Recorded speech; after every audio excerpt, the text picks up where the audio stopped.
વિપક્ષના હોબાળા સાથે શરૂ થઈ સંસદના શિયાળુ સત્રની બીજા દિવસની કાર્યવાહી. હંગામા બાદ રાજ્યસભા અને લોકસભા બંને ગૃહોની કાર્યવાહી આવતીકાલ સુધી સ્થગિત.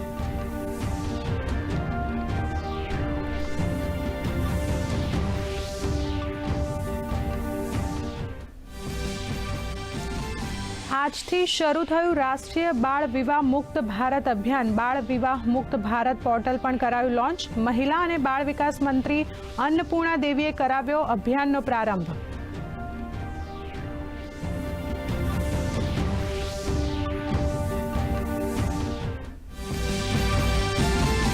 અદાણી ગ્રીન એનર્જીએ જાહેર કર્યું નિવેદન. કહ્યું ગૌતમ અદાણી અને સાગર અદાણી અમેરિકાના ડિપાર્ટમેન્ટ ઓફ જસ્ટિસના તમામ આરોપોમાંથી મુક્ત. એફસીપીએ હેઠળ લાંચ અને ભ્રષ્ટાચારના કોઈ આરોપ નહીં.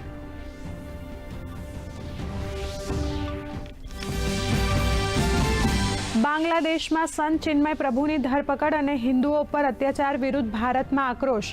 આજે કોલકાતામાં બાંગ્લાદેશ ડેપ્યુટી હાઈ કમિશનર સામે દેખાવ કરશે ભાજપ.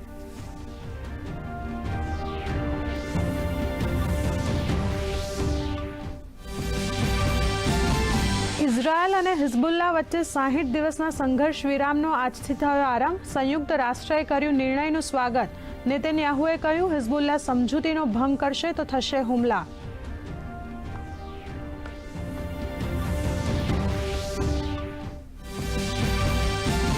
ગાંધીનગરમાં મુખ્યમંત્રી ભૂપેન્દ્ર પટેલની અધ્યક્ષતામાં યોજાઈ કેબિનેટ બેઠક. ટેકાના ભાવે ચાલતી જણસોની ખરીદીની સમીક્ષા. ખાતરની અછત અંગે ખેડૂતોની ફરિયાદ તેમજ ખ્યાતિકાન મુદ્દે બેઠકમાં થશે ચર્ચા.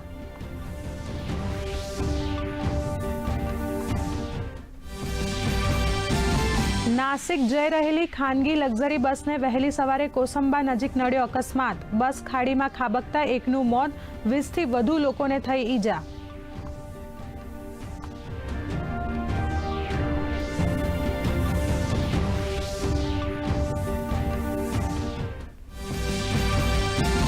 રાજ્યમાં ધીમે ધીમે જામી રહ્યો છે શિયાળો. 7 શહેરોનું તાપમાન નોંધાયું 15 ડિગ્રીની નીચે. 10.7 ડિગ્રી લઘુત્તમ તાપમાન સાથે નર્મદા જિલ્લો રહ્યો સૌથી ઠંડો.